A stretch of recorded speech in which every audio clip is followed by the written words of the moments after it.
The 35th floor of the glass tower gleamed in the Sunday afternoon light. Manhattan spread below like a circuit board of ambition and commerce.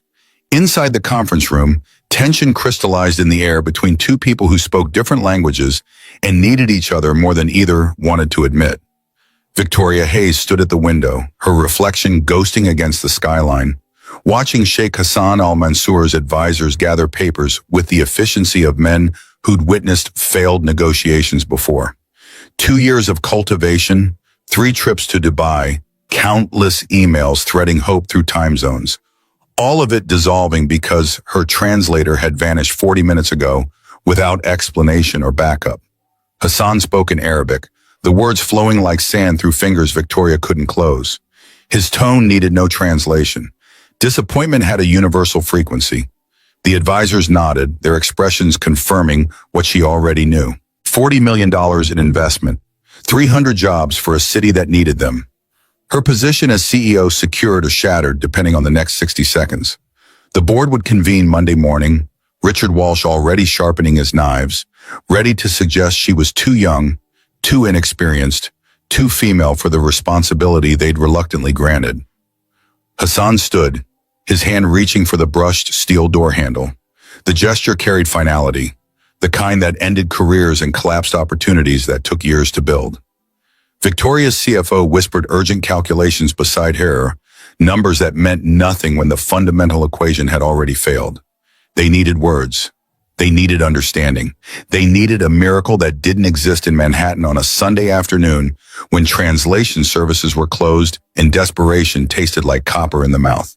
Then a voice from the hallway, small and clear as a bell, cast in silver, speaking Arabic with the purity of someone who'd learned it for love rather than commerce. "Peace be upon you, honored uncle." Everyone turned toward the sound. A 6-year-old girl stood in the doorway, blonde hair catching the light, holding a book about astronomy in one hand. Her blue eyes held no fear of interrupting important people doing important things. She simply saw someone who needed help and walked forward with the confidence of children who hadn't yet learned the world had invisible walls between janitors' daughters and billionaire investors.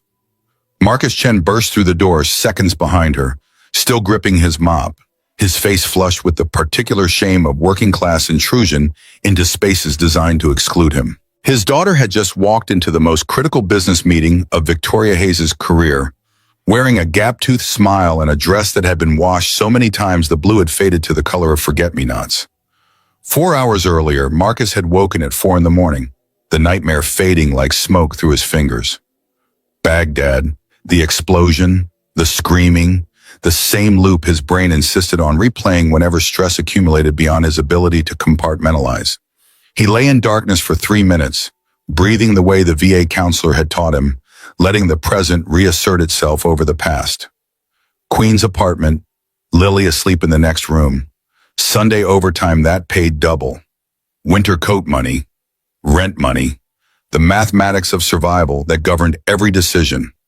The kitchen was so small, 2 people couldn't stand in it together, but Marcus had learned to move through the space with military precision, eggs in the pan, bread in the toaster, coffee brewing from grounds he'd stretched across 3 days.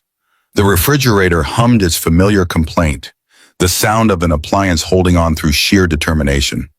Lily's drawings covered every surface the landlord's white paint didn't prohibit.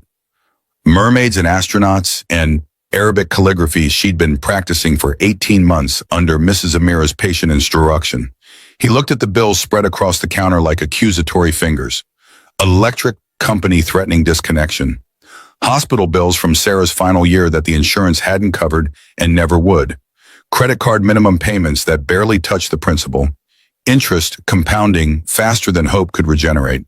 Marcus Chen, former Marine who'd served 2 tours without flinching, felt his hands shake as he cracked eggs into the pan.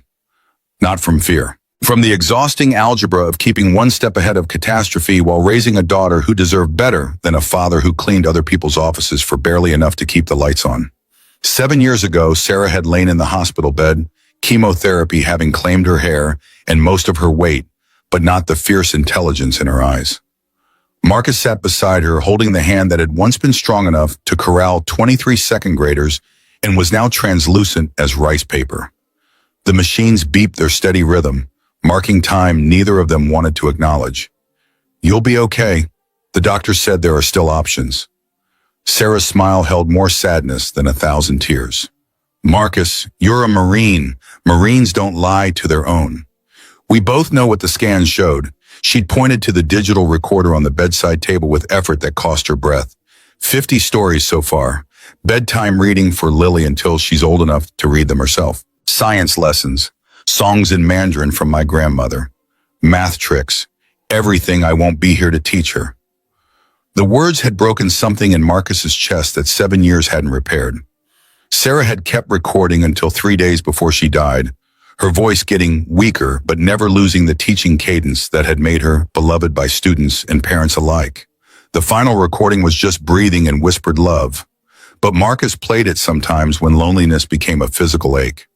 "Education is the only thing nobody can take away," she'd said during one of their last real conversations. "Give our daughter the whole world, Marcus, through books if we can't afford anything else." He'd kept that promise. The apartment overflowed with volumes salvaged from library sales, thrift stores, sidewalk giveaways. Shelves built from reclaimed wood lined every wall, sagging under the weight of encyclopedias, language guides, science textbooks, children's literature in English, Mandarin, and now Arabic. Other single fathers bought their daughters toys. Marcus bought Lily keys to unlock doors he'd never been able to open himself. The eggs finished cooking. Marcus plated them, added the toast, poured orange juice from the container he'd watered down to make it last another 3 days. Sunday overtime meant bringing Lily along because Mrs. Rodriguez, who usually watched her, had caught the flu. It meant settling his daughter in a hallway with books while he cleaned executive bathrooms and emptied trash bins, invisible labor that kept the gleaming tower functioning while the people who worked there looked through him like he was made of glass. Lily emerged from her room rubbing sleep from her eyes, the unicorn pajamas Sarah had bought her nearly outgrown. She'd lost another tooth yesterday, the gap in her smile making her look even younger than 6. But her eyes held an ancient quality, the kind of awareness that came from absorbing loss too early and learning to find meaning in its wake.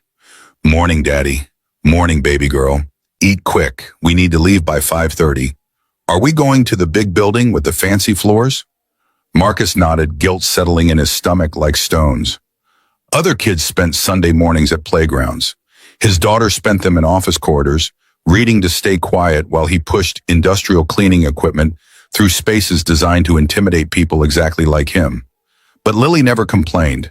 She treated those Sunday mornings as adventures, exploring the building's public areas during his breaks, asking questions about the art in the lobby, the architectural details, the different languages she heard in the elevator.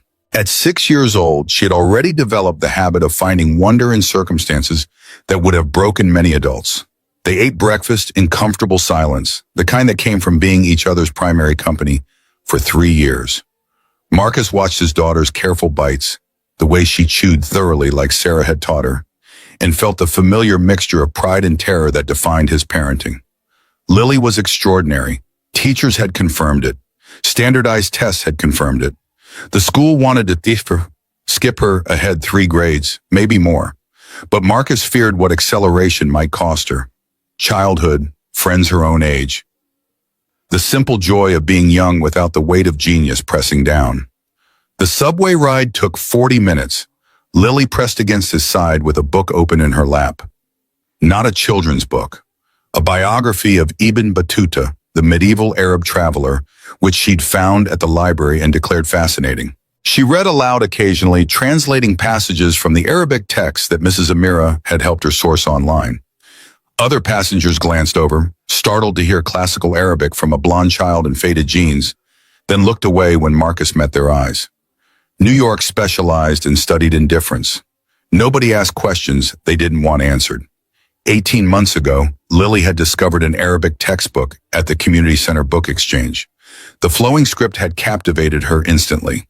She brought it home with the reverence some children reserve for puppies or birthday presents, begging Marcus to help her learn the language of birds flying in formation, as she described the calligraphy. Marcus had stared at the book, helpless. He'd picked up some Arabic during his deployments, enough for basic commands and survival phrases. But teaching his daughter, he couldn't afford tutors, couldn't afford formal classes, couldn't afford to disappoint her when she looked at him with Sarah's eyes and Sarah's hunger for knowledge burning behind them. Mrs. Amira Farsi had been the miracle he hadn't known to pray for. The retired Columbia professor lived in apartment 3C, a widow who'd lost her granddaughter Noor in a car accident 5 years prior. She'd heard Lily practicing pronunciation in the hallway one evening, the child's voice mangling vowels with determined enthusiasm. The old woman had stepped out, listened for a moment, then made an offer that Marcus initially refused out of pride and suspicion. "I'll teach her 3 times a week, no charge. I can't accept charity, ma'am." Mrs. Amira's eyes had held understanding rather than pity. "It's not charity, Mr. Chen. I need this as much as she does. I was a teacher for 40 years. Since Noor died, I've had nobody to pass knowledge to. Your daughter has a gift. Gifts wither without cultivation. Let me help them both grow." For 18 months, Lily had climbed to apartment 3C every Monday, Wednesday, and Friday after school. Mrs. Amira taught her conversational Arabic, children's poetry, cultural context, the music of a language that connected 1 billion people across continents. The old woman didn't push technical vocabulary or business terminology. She taught Lily to hear the emotion beneath words, the respect encoded in formal greetings, the intimacy of colloquial expressions that textbooks never captured. Lily supplemented the lessons with YouTube videos, library audio recordings, online resources that the public library's computers made accessible. She practiced with the obsession of someone who'd found their calling, filling notebooks with vocabulary, reciting verb conjugations while brushing her teeth, dreaming in a language her mother had never spoken but would have loved her for learning. At 6 years old, Lily Chen could hold basic conversations in Arabic, read children's books, recite classical poetry, and understand the emotional nuance that made the difference between mechanical translation and true communication. She couldn't discuss quarterly earnings or fiscal projections, but she could hear sadness in a stranger's voice and respond with empathy in their mother tongue. The office building loomed 45 stories above Midtown, all glass and steel ambition. Marcus swiped his employee badge at the service entrance, leading Lily through corridors workers used, away from the marble lobbies where people like them weren't meant to be visible. His supervisor, Rodriguez, was already there setting up equipment. "Chen, good. Need you on floors 35 through 40, conference rooms especially. Some big meeting today. On Sunday? Rich people don't respect calendars like we do." Rodriguez handed him the master keys. "Your kid okay out here? She'll read. Won't bother anyone." Marcus settled Lily in the hallway outside the conference rooms, arranging her books around her like a fortress. She opened the astronomy text immediately, absorbed within seconds. He kissed the top of her head, breathed in the strawberry shampoo that was all they could afford, and started pushing his cleaning cart toward the bathrooms that needed his attention more than his daughter needed his supervision. For 2 hours, Marcus Chen made the 35th floor pristine. He scrubbed toilets, emptied trash, vacuumed carpets, wiped down conference tables, and polished glass until it disappeared.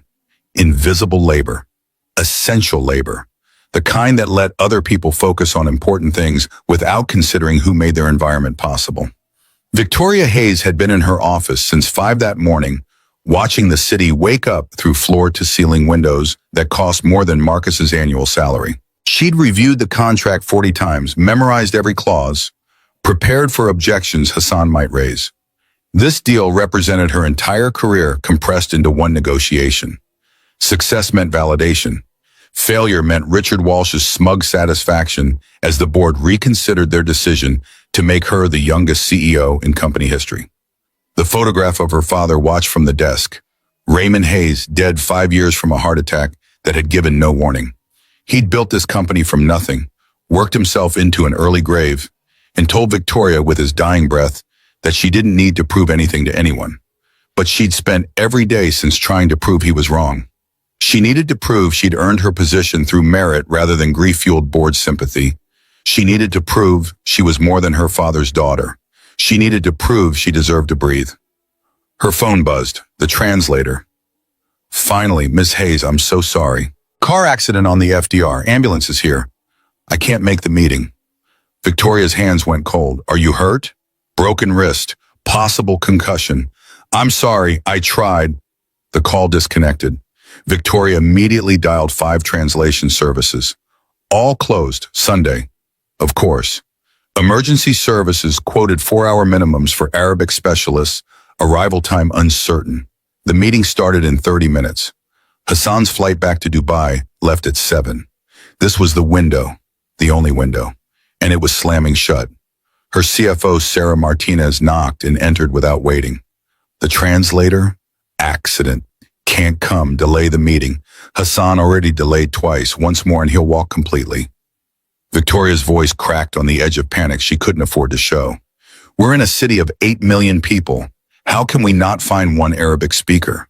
Because the ones who aren't at mosque are with their families. Because it's Sunday. Because we're out of time and options. Victoria pressed her palms against the cool glass, watching traffic far below.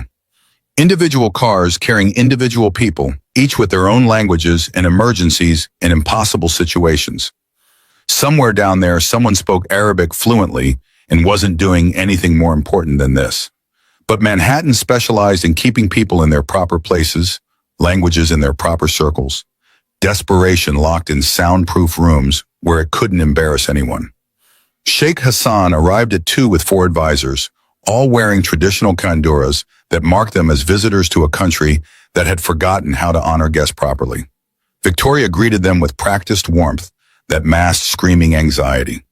They settled in the conference room she'd arranged according to cultural specifications: halal catering, Arabian coffee in imported cups, chairs positioned to face away from the setting sun per Hassan's preference. The contracts waited on the table like wedding invitations to a ceremony missing the bride. Hassan's eyes swept the room, noting the absent translator with an expression that shifted from neutral to cold. He spoke in Arabic, the words sounding like silk over gravel. His advisors translated among themselves with glances Victoria couldn't read, but understood perfectly. Disrespect, carelessness, American arrogance assuming English would somehow be enough. Sheikh Hassan, I apologize profusely. Our translator had an accident. I've called every service in the city. Hassan raised one hand, the gesture cutting her explanation like a blade through paper. More Arabic, his tone sharpening. One of the advisors leaned forward. The sheikh says trust is like glass. Once broken, it cannot be mended the same way. He came to America 3 times now. Each time something is missing, delayed, unprepared. He wonders if your company truly values this partnership or merely plays at international business. Victoria felt her career crumbling in real time. We do value it, more than I can express. Please give us 30 minutes. I'll find someone. Hassan spoke again, standing now. The advisors began gathering papers with practiced efficiency, the choreography of men who'd walked away from failed negotiations across 5 continents. The sheikh says some things cannot be solved with American optimism. Some moments reveal character. This moment shows him what he needed to know. His hand reached for the door handle. $40 million turning into 40 million regrets. $300 evaporating. Richard Walsh's voice already echoing in tomorrow's board meeting, suggesting perhaps a more experienced executive, someone who understood the gravity of international relations, someone male and 40 and willing to play golf with the old guard. Then Lily's voice, drifting through the door crack where she'd heard anger and recognized sadness and done what her mother's recordings had taught her to do. Help when you can, because helping is how angels earn their wings on earth. Assalamu alaikum ya Ammi al-Muhtaram. The Arabic syllables fell into the room's tension like stones into still water, ripples expanding to touch every surface. Hassan froze, his hand still on the door handle. Victoria's mouth opened, but no sound emerged. The advisors exchanged glances that would have been comedy if the situation wasn't balanced on a knife edge. Lily stood in the doorway, astronomy book tucked under one arm, looking at Sheikh Hassan with the kind of directness children possess before society taught them to be afraid of powerful people. She continued in Arabic, her young voice clear and careful, pronouncing each word with the precision Mrs. Amira had drilled into her for 18 months. I heard your words through the door. You sound sad, like my teacher when she misses her home in Lebanon. Forgive me for interrupting. My name is Lily. Hassan knelt slowly, his knees creaking slightly, bringing himself level with this impossible child who spoke his language better than most American university students. He responded in Arabic, wonder replacing anger in his expression. "And peace upon you, little one. Where did you learn to speak the language of poetry?" Lily switched to English briefly, glancing at Victoria and the advisors, then back to Arabic for Hassan's benefit. The code switching was effortless, the mark of someone who thought in multiple languages rather than translating between them. "Mrs. Amira teaches me. She's a professor. She lives in my building. We study 3 times every week for a year and a half. I also listen to recordings from the library and watch videos. The language sings to me, like music mixed with mathematics. Each word has a family, roots that connect to other words like a great tree." Marcus crashed through the door, his cleaning uniform marking him as definitively as a prison jumpsuit, his face cycling through embarrassment, fear, and protective instinct. The mop was still in his hand, forgotten. His daughter had just interrupted the kind of meeting he wasn't supposed to know existed, speaking to people whose entire net worth could buy his apartment building without noticing the expense. "Lily, I'm so sorry, everyone. We'll leave immediately. Please forgive." Hassan raised his hand again, but this time the gesture was gentle rather than dismissive. He stood, studying Marcus with eyes that had evaluated thousands of people across decades of business and knew how to recognize truth beneath circumstance. "This remarkable child is yours?" "Yes, sir. I apologize for the disruption. I'm just the janitor. We don't belong here. We'll go." The words tasted like ashes. Marcus heard himself diminishing his daughter's achievement, his own worth, reducing them both to their proper place in the hierarchy, but he didn't know what else to do. Rich people forgave intrusions from other rich people. They didn't forgive working-class violations of invisible boundaries. Hassan's expression shifted, something warming behind his formal demeanor. He turned to Victoria, who stood frozen in a moment that was either salvation or disaster, and wouldn't reveal which for several more seconds. "It seems God provides solutions in unexpected packages. If you're willing, Miss Hayes, I would like this young lady to help us continue our discussion. Sometimes the universe sends exactly what we need in forms we don't expect." Victoria looked at Marcus, really seeing him for perhaps the first time despite passing him in hallways for 7 years, saw the exhaustion in his eyes, the cheap uniform, the calloused hands, the protective stance of a man who'd fight the world for his daughter despite having no weapons except love and determination. "Would that be all right with you, Miss Chen?" "Marcus Chen, Lily, honey, these are important people doing important work. We shouldn't interrupt." Lily tugged her father's sleeve with the gentle insistence of children who knew how to navigate their parents' fears. "Daddy, Miss Victoria needs help. Mama said we should always help when we can. She said that's how angels earn their wings on earth." The quotation landed in Marcus's chest like shrapnel. Sarah's words, from one of her final recordings, the lesson about kindness being more valuable than success, about helping others being the point of existence, about wings being earned through service rather than glory. He looked at Hassan, then Victoria, then his daughter's hopeful face. Every instinct screamed to remove them both from this situation. But Sarah whispered from beyond the grave that some opportunities were disguised as risks, and trust was the currency that bought tomorrow's possibilities. "Okay, if it's really all right with everyone. But Lily, you have to be respectful and professional. This is real business. I'll be good, Daddy, I promise."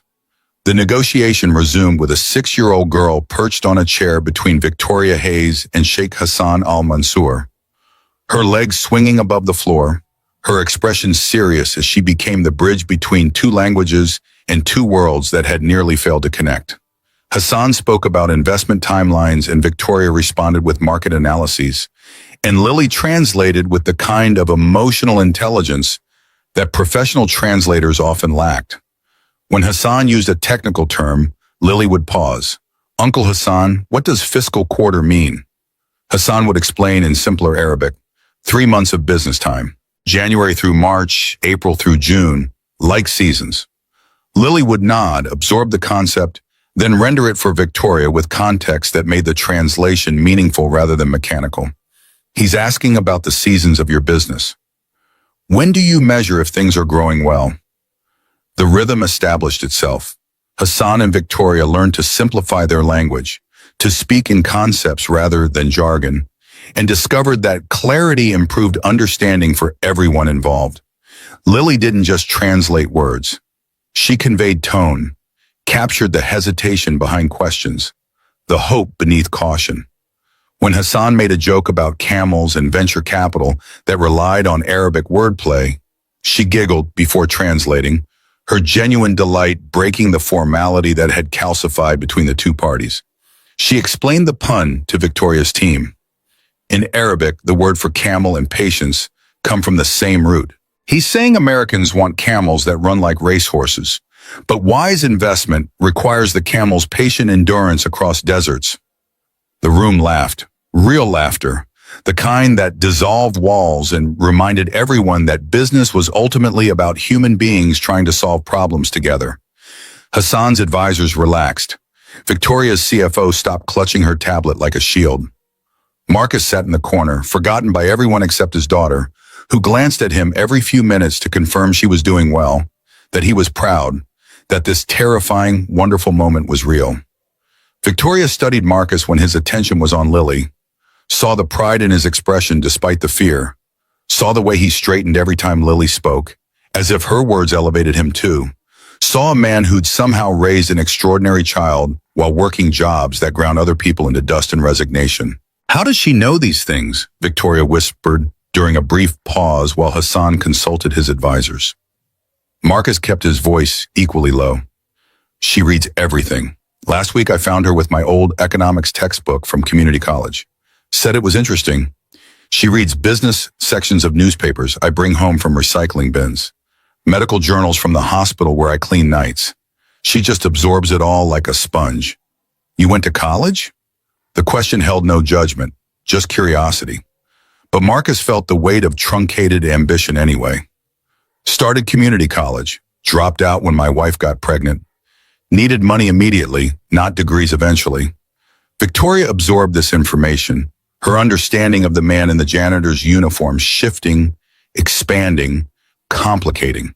She'd built her success on efficiency, on not wasting time seeing people who didn't directly contribute to her objectives. How many other Marcus Chens had she walked past? How many other Lilies were out there, brilliant and overlooked because their fathers cleaned offices instead of running them? As afternoon became evening, the fundamental agreement took shape. Hassan's demands were reasonable. Victoria's concessions were strategic. The deal that had seemed impossible 4 hours ago crystallized into something both parties could accept pending final legal review. Lily's translations had been more than accurate. They'd been bridges, carrying not just words but the intention and respect that made words meaningful. At 5 o'clock, with Manhattan's lights beginning to sparkle below, Hassan stood and extended his hand to Victoria. The handshake was firm, meaningful, the kind that sealed more than contracts. Then he surprised everyone by turning to Marcus, offering the same hand with the same respect. You have raised a remarkable daughter, Mr. Chen. In my culture, we say children are the flowers of paradise. Your flower blooms with exceptional beauty and rare fragrance. Marcus's eyes glistened with tears he refused to let fall in front of strangers. Thank you, sir. She's all I have in this world. Her mother would be so proud of what she did today. Hassan's voice dropped, becoming gentle in a way that suggested personal understanding of loss. She is proud, Mr. Chen. Mothers watch over their children from paradise. This I believe with all my heart. Your wife's spirit lives in this child's remarkable mind. The words unlocked something in Marcus's chest that he'd kept carefully locked for 3 years. He nodded, not trusting his voice, and shook the billionaire's hand with the grip of a man who'd learned in the Marines that respect traveled through contact, that handshakes spoke louder than resumes. Victoria suggested dinner to celebrate the breakthrough, her executive instincts recognizing that deals sealed in conference rooms needed cementing in more relaxed environments. But Marcus hesitated, the old shame rising like bile. We should get home. We don't really fit in those kinds of places. Lily has homework for tomorrow. His daughter's homework was actually finished. She'd completed Monday's assignments on Friday afternoon. But the excuse gave him cover to retreat to familiar territory, to avoid restaurants where he wouldn't know which fork to use or how to tip without betraying his ignorance of expensive dining protocols. Hassan would not be deterred. Nonsense. You're part of this success. Both of you. This deal wouldn't have happened without Lily. To exclude you from the celebration would dishonor what she accomplished. Victoria added her voice to Hassan's. I insist, Marcus. Your daughter saved my career today. The least I can do is buy dinner. Lily tugged her father's hand, her eyes wide with the kind of hope that Marcus could never refuse, even when wisdom suggested otherwise. Please, Daddy, I've never been to a fancy restaurant. I promise I'll use good manners. The restaurant was elegant without being ostentatious, selected by Victoria for its private dining rooms that allowed comfortable conversation away from curious Manhattan eyes. Marcus sat stiffly at first, confronted by 3 forks, 4 glasses, and a menu without prices that made him feel like an imposter at his own daughter's triumph. But Hassan's easy manner helped him relax, the billionaire making a joke about American restaurants, complicating everything that desserts did simply. In Saudi Arabia, we eat with our hands, much more practical than all this. Hassan gestured at the excessive silverware with gentle mockery that included himself in the absurdity. Lily asked questions with the fearless curiosity that made her extraordinary. How do you build skyscrapers in sand? What's the mathematics of desert storms? How does Arabic poetry work differently than English? Hassan answered each question seriously, treating her 6-year-old intellect with the respect he'd show a colleague. And Marcus watched his daughter blossom under attention that recognized rather than patronized her gifts. Over the main course, after Lily had charmed everyone by explaining the difference between classical and colloquial Arabic pronunciation, Hassan turned to Marcus with a question that held more weight than its casual delivery suggested. Your daughter sees connections others miss. Has she been tested for giftedness? The school wanted to skip her ahead 3 grades, maybe more. Marcus paused, his fork halfway to his mouth, but I wanted her to have a normal childhood. Friends her own age. I don't want her to grow up too fast, to miss the simple joys of being young. Hassan nodded understanding, a father's concern, valid. But also consider that genius unused becomes frustration. Gifts require cultivation, not just protection. Victoria leaned forward, her CEO mask slipping to reveal genuine interest rather than strategic networking. It must be incredibly challenging, raising her alone while working multiple jobs. How do you manage? The question threatened to crack Marcus's carefully maintained composure. Pride warred with exhaustion, warred with the desperate need for someone to acknowledge how hard it was, how tired he was, how scared he was of failing the one person who mattered. We manage. Lily understands our situation. She's never complained, never asked for things I can't provide. She knows that every book I bring home is a treasure. Every library visit an adventure. Lily's voice cut through the adult conversation with the clarity of absolute truth. Daddy works harder than anyone in the whole world. He says money isn't wealth. Love is wealth. Time is wealth. Knowledge is wealth. We're very wealthy in all the ways that matter. The statement hung in the air like incense in a cathedral, elevating the conversation beyond transaction into something that felt dangerously close to communion. Victoria felt something crack in the armor she'd built around her heart, the efficient machinery that kept her focused on quarterly earnings and board approval. When had she last thought about wealth in terms other than dollars? Over dessert, while Lily practiced writing Hassan's name in Arabic calligraphy on her napkin, adding flourishes she'd learned from studying Islamic art books at the library, Victoria found herself watching Marcus help his daughter form a difficult letter. His hands, scarred from industrial cleaners and rough with work, moved with surprising gentleness. His eyes, tired but kind, lit up whenever Lily spoke. There was dignity in his bearing that transcended circumstance, a nobility that had nothing to do with bank accounts or job titles. Tell me about Lily's mother. Victoria asked the question softly while Lily showed Hassan her months of careful practice in the notebook she carried everywhere. Marcus's expression transformed, memories flickering across his features like old films projected on living skin. Maria was a teacher, elementary school, 2nd grade. She believed every child had a gift waiting to be discovered, a light waiting to shine. When she got sick, when we knew the cancer was winning, she spent her last months recording herself, reading to Lily, teaching her to love learning. She made hundreds of recordings, bedtime stories, lessons about kindness, songs in Mandarin from her own childhood. His voice caught. She said knowledge would be Lily's inheritance, better than any money we could leave her. She said Lily would change the world one day. Victoria touched his hand briefly, surprised by her own boldness, by the urge to offer comfort to this man she'd passed in hallways for years without seeing. She sounds extraordinary. She was. Sometimes I see her in Lily's eyes. That same curiosity about everything. That same belief that the world is full of wonders waiting to be discovered. The same faith that goodness matters more than success. The conversation was interrupted by Hassan standing to leave, his advisors gathering their things with the practiced efficiency of men who traveled constantly and lived out of suitcases and hotel rooms. But before departing, Hassan made an offer that would ripple through their lives in ways none of them could predict. There's a cultural exhibition next Saturday at the Metropolitan Museum, Islamic Art and Science Through the Ages. I would be honored if you and Lily would attend as my personal guests. There will be scholars, artists, scientists, people Lily should meet, people who will recognize her gifts. Marcus shifted uncomfortably, aware of the social gulf such an invitation represented, the invisible walls between his world and Hassan's, that a single business meeting hadn't actually dissolved. That's very kind, but we wouldn't want to impose. Hassan's tone grew firm, the voice of someone accustomed to being obeyed, but choosing persuasion over command.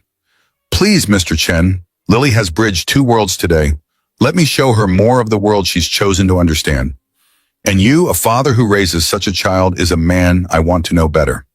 Perhaps we have more to learn from each other than this single afternoon has revealed. Victoria added her voice before Marcus could formulate another excuse. I'll be attending too. It would mean a lot to me if you came. Both of you. Lily looked up at her father with eyes that held all the hope in the universe. The kind of pure longing that parents couldn't refuse without crushing something essential in the architecture of their children's souls. Please, Daddy. Uncle Hassan says there will be astronomers showing how ancient Arabs mapped the stars. They'll have real astrolabes we can touch.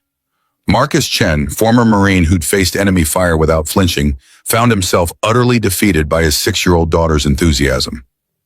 All right, we'll come. The agreement settled over them like a benediction, sealing something more significant than business contracts or cultural exchange invitations. Hassan embraced Marcus in the traditional way, kissing both cheeks, conferring a respect that crossed cultural boundaries and economic classes.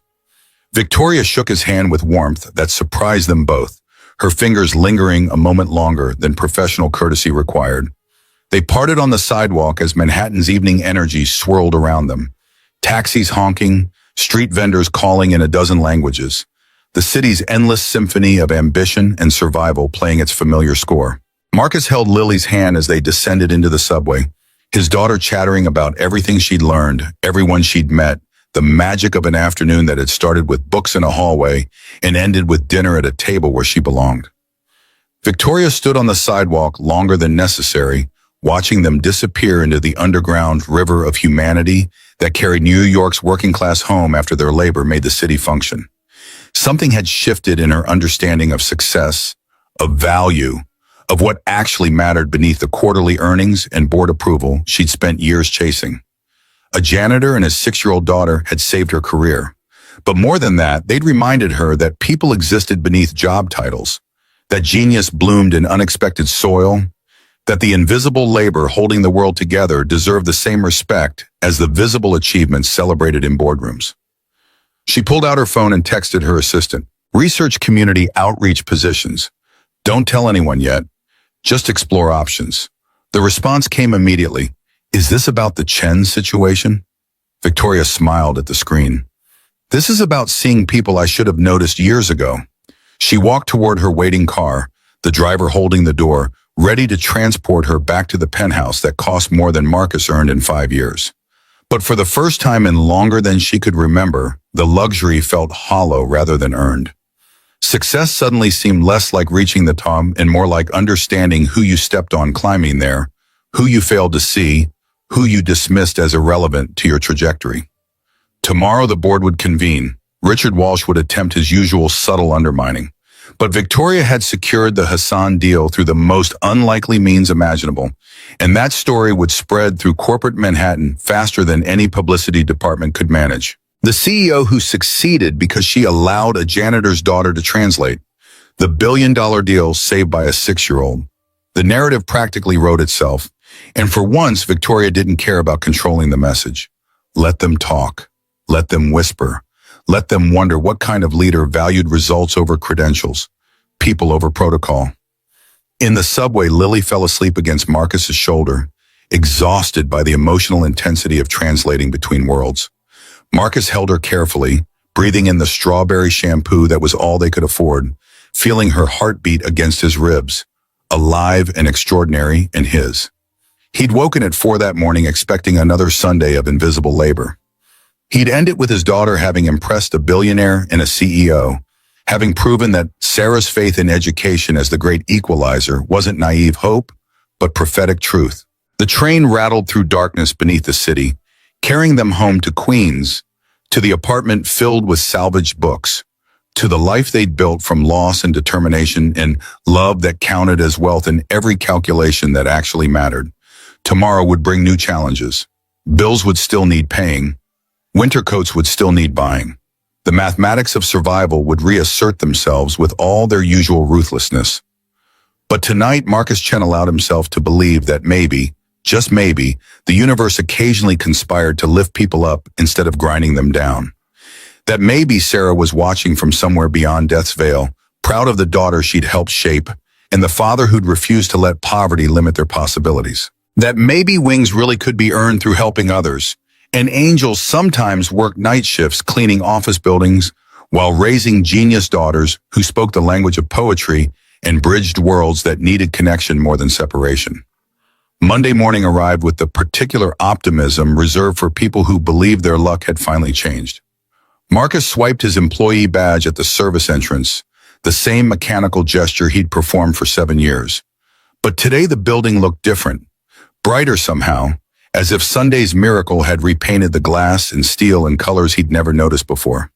His supervisor, Rodriguez, was already distributing assignments when Marcus reached the equipment room. "Chen, heard about yesterday. Helping with some big meeting?" My daughter translated.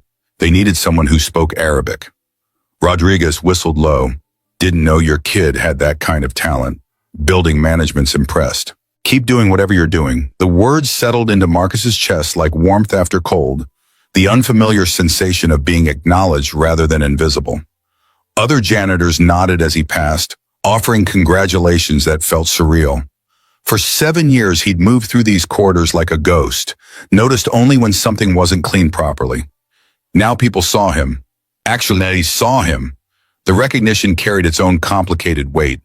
Validation mixed with the uncomfortable awareness that he'd only become visible because his daughter possessed value they recognized. Victoria reached her office before sunrise, the city still dark below her windows, and found herself unable to focus on the contracts requiring her attention. Her mind kept returning to Marcus Chen, the way he'd held his daughter's hand leaving the restaurant, the pride and fear mixing in his expression when Lily spoke. She'd passed him countless times in 7 years. How many others like him existed in the building? People with stories she'd never bothered learning, with children they were raising against impossible odds, with dreams they'd sacrificed so their kids could dream bigger. Her phone buzzed. Chairman James Park requesting a meeting at 9 to discuss the Hassan deal. Victoria prepared her presentation, rehearsing the narrative that positioned Sunday's success as strategic resourcefulness rather than desperate improvisation. But beneath the professional preparation, something uncomfortable gnawed at her conscience. She'd built her career on efficiency, on not wasting time with people who didn't directly advance her objectives. The realization that this had made her blind to humanity felt like discovering she'd been walking around with blurred vision for years, mistaking the distortion for clarity. Her assistant brought coffee at 7:30. "Victoria, I need to ask, are you seriously considering creating a community outreach position?" "Why would that be a problem?" "It's not a problem. It's just unusual. We've never had that kind of role before. Maybe that's exactly why we need it now." Victoria's voice carried an edge that surprised them both. Sometimes the things we've never done before are the things we should have been doing all along. Lily arrived at school Monday morning, carrying the secret of her Sunday triumph like a treasure too precious to risk breaking. But children couldn't keep secrets any better than adults could keep promises. By recess, word had spread. Her classmate Emma approached during free time, eyes wide with a mixture of admiration and confusion. "My mom said you helped important business people. Is that true?" I translated for them. They needed someone who spoke Arabic. "You can really speak Arabic? Like actual Arabic?" Lily demonstrated with a simple phrase, the words flowing easily. Emma's jaw dropped, followed quickly by demands that Lily teach her something cool to say. Other children gathered, transforming Lily's linguistic ability into playground currency. For a child who'd often felt isolated by the gap between her intellectual capacity and her chronological age, the attention felt like sunlight after months of shade. Mrs. Patterson, her teacher, pulled her aside after lunch. "Lily, I heard about your weekend. That was quite an achievement." "Thank you, Mrs. Patterson. I want you to remember something important." The teacher's voice carried the kind of wisdom that came from 3 decades of watching children navigate success and failure. "Gifts are wonderful, but they're also responsibility. People will expect more from you now. Don't let that pressure steal your joy." The words were prophetic in ways Mrs. Patterson couldn't have predicted. Tuesday morning arrived not with opportunity, but with destruction. The kind that came from people who couldn't create, so they destroyed instead, who couldn't succeed, so they sabotaged others, who couldn't rise, so they dragged everyone down to their level. The blog post appeared at 8:15 on Manhattan Insider, a gossip site that specialized in corporate scandal, with the journalistic integrity of tabloid headlines and the fact-checking of conspiracy theorists. The article's author had done just enough research to make the lies plausible, just enough truth-twisting to create narrative momentum that facts couldn't easily counter. Janitor uses child to manipulate billionaire business deal, the dark side of corporate America. Marcus Chen, 35, works as a maintenance worker at a midtown office tower. But according to sources familiar with the situation, Chen has been running a sophisticated con for months. His target? Sheikh Hassan al-Mansour, the UAE billionaire known for investing heavily in American companies. The scheme came to fruition Sunday when Chen's daughter, 6-year-old Lily Chen, conveniently interrupted a crucial negotiation after the scheduled translator failed to appear. The girl allegedly speaks fluent Arabic, a claim sources question given her age and lack of formal education. Victoria Hayes, the embattled CEO of Hayes Global Solutions, who faces pressure from her board over lack of results, made the questionable decision to use an unqualified child as translator for a $40 million deal. Industry experts call this unprecedented and potentially disastrous. Chen's background raises further questions. Despite claiming poverty, he somehow afforded Arabic tutoring for his daughter. His late wife's family reportedly has connections to Chinese business interests, suggesting possible coordination with competitors. One source close to the situation spoke on condition of anonymity. This was clearly planned. The translator's absence wasn't coincidence. Chen positioned his daughter perfectly. He's been setting this up for months, using a child to exploit a billionaire's grief over his dead daughter. It's manipulation of the worst kind. Hayes Global Solutions declined comment. Sheikh al-Mansour's representatives could not be reached. The article metastasized across social media with the viral velocity of content that confirmed people's worst assumptions about human nature. LinkedIn professionals shared it with commentary about erosion of business ethics. Twitter turned it into a cautionary tale about corporate desperation. Facebook parenting groups debated whether using children in business contexts constituted exploitation regardless of circumstances. By 10 o'clock Tuesday morning, the story had 50,000 shares. By noon, it had doubled. News aggregators picked it up. Cable business channels mentioned it during market wrap-ups. The narrative hardened into accepted truth through repetition rather than verification. The modern alchemy that transforms speculation into fact by sheer volume of voices repeating the same lie. Marcus discovered the article when Rodriguez called him into the building manager's office at 2 that afternoon. Mr. Henderson sat behind a desk that had witnessed thousands of minor workplace dramas, his expression carrying the particular discomfort of someone forced to deliver consequences he didn't necessarily believe were deserved. "Mr. Chen, I'm sure you've seen the article making rounds online." Marcus hadn't. He'd been cleaning the executive washrooms on floor 42, scrubbing toilets while his character was being assassinated in the court of public opinion. Henderson turned his computer screen around, and Marcus read the article twice. his hand starting to shake somewhere around the second paragraph. This is all lies. I didn't plan anything. Lily just heard someone upset and wanted to help. I didn't even know she'd learned that much Arabic. Henderson's sigh carried the weight of bureaucratic inevitability. I believe you, Chen. I do. But building management has protocols when an employee becomes involved in situations that generate this kind of attention. We need to suspend you pending investigation. With pay, it's just procedure. For how long depends on how long the investigation takes. Could be a few days, could be longer. The floor seemed to tilt beneath Marcus's feet. He'd been suspended once before, years ago, when a different employer had blamed him for equipment that went missing on his watch. He'd been cleared eventually, but the gap in his work history had made finding his next job exponentially harder. Gaps raised questions. Questions led to assumptions. Assumptions became the resume nobody wanted to hire. I didn't do anything wrong. My daughter just wanted to help, I understand. But perception matters, unfortunately. Take the rest of the week off. We'll be in touch. Marcus left the building through the service entrance, the same route he'd used arriving that morning when the world had still held promise. The afternoon light seemed harsh now, exposing rather than illuminating. He pulled out his phone to call Mrs. Rodriguez, his usual babysitter, then remembered she was still sick. He'd need to pick Lily up from school himself, something he almost never did because his schedule didn't permit it. The school day ended at 3:15. Marcus waited outside with the other parents, most of whom were mothers in expensive athleisure wear who'd never worked a day in their lives and viewed school pickup as social opportunity rather than logistical necessity. They formed clusters, chatting about weekend plans and summer camps. Their conversations a foreign language of privilege Marcus had never learned to speak. Lily emerged with her backpack and the particular wariness children developed when they'd had a bad day, but hadn't yet decided whether to share it with adults. She saw Marcus and her face cycled through confusion, relief, and something that might have been dread. Daddy, why are you here? Is everything okay? Let's go home, baby girl. We can talk there. They walked to the subway in silence, Lily's small hand in his larger one, both of them carrying burdens too heavy for the explanations available.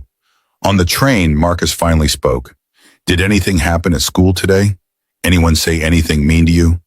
Lily studied her shoes with the intensity of someone hoping answers might be written on the scuffed leather.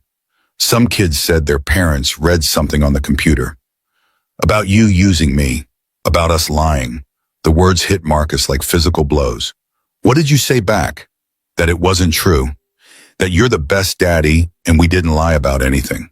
But Emma said her mom said people like us always lie to get ahead. Her voice cracked on the last words, tears threatening to spill. Marcus pulled his daughter close, breathing in her strawberry shampoo, feeling her small body shake with suppressed sobs. People like us. The phrase carried generations of prejudice compressed into 3 words. Poor people, immigrant people, people who cleaned toilets and lived in Queens and didn't belong in conference rooms with billionaires. Listen to me, Lily, you didn't do anything wrong. I didn't do anything wrong. Sometimes people believe lies before they believe truth, especially when the lies confirm what they already think about people like us. But we know who we are. We know what really happened. That's what matters. But why would anyone write mean things if they weren't true? The question hung between them, a 6-year-old's reasonable expectation that adults operated with basic honesty, running headlong into the reality that adults were often worse than children at distinguishing truth from convenience. Marcus didn't have an answer that wouldn't either lie to his daughter or destroy something essential in her understanding of how the world worked. Back at their apartment, Marcus heated leftover rice and chicken, while Lily sat at the kitchen table pretending to do homework, but actually fighting tears. She'd experienced loss before. Her mother's death had taught her about grief's permanence. But this was different. This was being punished for helping, being attacked for using gifts she'd worked so hard to develop. The injustice of it burned hotter than sorrow. Marcus's phone buzzed. An unknown number. He almost didn't answer, but something made him accept the call. Mr. Chen, this is Victoria Hayes. Her voice carried strain he hadn't heard Sunday, the CEO mask cracking enough to reveal actual human emotion underneath. Marcus's throat tightened. Miss Hayes, I saw the article. I'm so sorry we caused you trouble. You didn't cause anything. Victoria's voice sharpened with something that might have been anger on his behalf. This article is garbage. Lies from beginning to end. I know that. Sheikh Hassan knows that. And I'm going to prove it to everyone else. I got suspended from work. People at Lily's school are saying things. Her voice broke on his daughter's name. I know. I'm handling it. I've hired a private investigator to trace the article's source. Someone wanted to sabotage the Hassan deal, and you got caught in the crossfire. This isn't about you, Marcus. It's about me, and I'm not letting you take the fall for my enemies. Why are you helping us? We're nobody to you. The question seemed to surprise Victoria into silence. When she spoke again, her voice carried the weight of someone articulating truth they just discovered. You're not nobody. You raised an extraordinary child while working 2 jobs and grieving a wife and surviving on hope and determination. That's somebody. That's more somebody than most people I know with Ivy League degrees and trust funds. Marcus sat at his kitchen table, the phone pressed to his ear, and felt something crack in the armor he'd built around his heart. For 7 years, he'd moved through the world believing his value was measured in floors cleaned and trash removed. Having someone, especially someone like Victoria Hayes, suggest he mattered beyond his labor felt like learning a new language, one that described a world where dignity wasn't reserved for people with money and power. Wednesday morning brought the emergency board meeting Victoria had been dreading. She arrived prepared with data, with the signed letter of intent from Hassan, with projections showing how this deal would transform the company's position. But Richard Walsh had prepared too, and his ammunition was the narrative that had viral across corporate Manhattan. The conference room filled with board members whose combined net worth could have purchased a small country. James Parks sat at the head of the table, his expression neutral, but his eyes carrying concern. Walsh entered last, his smile suggesting a predator who'd finally cornered wounded prey. Victoria, congratulations on securing Sheikh Al Mansour's preliminary agreement. The word preliminary carried all the weight Walsh could pack into 5 syllables. Though I think we need to discuss the methodology that got us here. We used available resources creatively when faced with unexpected challenges. Victoria kept her voice level, professional. You used an unqualified 6-year-old child. Walsh spread printed copies of the blog post across the table like evidence at a trial. A child whose father may have orchestrated the entire situation. This reflects catastrophically poor judgment. Board member Sarah Kim leaned forward. Is there any truth to these allegations about Marcus Chen? None. Victoria's response was immediate and firm. I've had his background checked thoroughly. Honorable military discharge. His late wife was a beloved teacher. Perfect employment record. The insinuation that he somehow manipulated this situation is absurd. Walsh wasn't finished. But you can't deny you made an incredibly risky decision using untrained personnel for critical negotiations. What if Sheikh Al Mansour discovers the truth and withdraws? What if his translations were inaccurate? What if this entire deal collapses because you were more concerned with optics than competence? James Park spoke before Victoria could respond. Actually, I spoke with Sheikh Al Mansour's people yesterday. Wanted to verify his satisfaction with the proceedings. They confirmed the girl's translations were not only accurate, but demonstrated unusual cultural sensitivity. The Sheikh apparently intends to make a public statement supporting the Chen family. Walsh's expression flickered, confidence wavering for just a moment. Still, the perception damage is significant. Our competitors are already using this to question our professionalism. Some clients are asking whether we can be trusted with sensitive negotiations if this is how we operate. Then perhaps our communications team should be putting out accurate information instead of letting garbage blogs control the narrative. Victoria met Walsh's eyes directly, something shifting in her understanding of this man who'd undermined her since the day she became CEO. The vote was closer than it should have been. 5-3 in favor of proceeding with the Hassan deal pending final contract review, with stipulations about improved backup protocols for international negotiations. Victoria had won, technically, but the margins suggested Walsh's poison was working.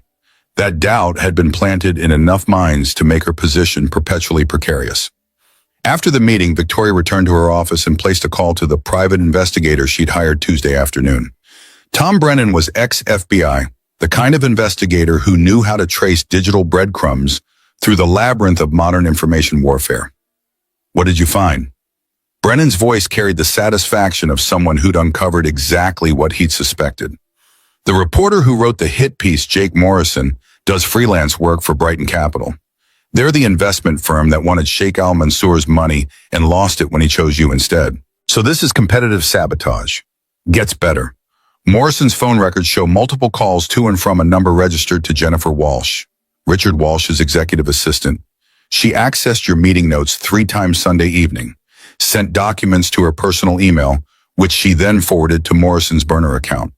Victoria's hands clenched around her phone. Walsh ordered this. Can't prove that directly, but I've got enough circumstantial evidence to make his life very uncomfortable. His assistant is willing to cooperate in exchange for immunity from legal consequences. She's got emails, texts, the whole paper trail. Walsh has been undermining you for months, feeding competitors information, trying to create situations where you'd fail. The revelation shouldn't have surprised her. Walsh had opposed her appointment from the beginning, making speeches about experience and qualifications that everyone understood meant age and gender. But having confirmation that a board member had actively sabotaged company interests to destroy her personally, that crossed lines Victoria hadn't believed even Walsh would violate. Send me everything. I need to talk to James Park before Walsh gets wind that we know. Already done. Park received his copy an hour ago. He's waiting for your call. The conversation with Park lasted 30 minutes. His initial skepticism giving way to cold fury as Victoria walked him through the evidence. By the end, they'd outlined a strategy that would either solidify her position or blow up spectacularly. Either way, silence was no longer an option. Thursday afternoon, Victoria called Marcus again. His voice when he answered carried the exhaustion of someone who'd stopped sleeping properly, who lay awake at night wondering how to explain to a 6-year-old why the world punished goodness. Marcus, I have proof the article was fabricated. Richard Walsh, one of my board members, orchestrated the leak. He wanted the Hassan deal to fail, and when it succeeded, he needed to destroy it from the inside. You and Lily were just convenient targets. Marcus absorbed this information in silence, the kind that suggested he was too tired for anger, too defeated for outrage. So we're collateral damage in corporate politics. Yes, and I'm sorry. This is my world's ugliness splashing onto you and your daughter, but I'm fixing it. Hassan wants to make a public statement supporting you at the museum event Saturday. Show everyone that the narrative in that article is lies. More people staring, more whispers, more judgment.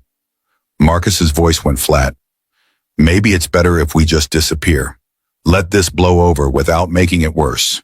It won't blow over. Victoria's certainty cut through his resignation. Lies that go unchallenged become truth. You and Lily deserve to have your names cleared. You deserve to be recognized for helping rather than condemned for it. But I won't push if you're not willing. This is your choice.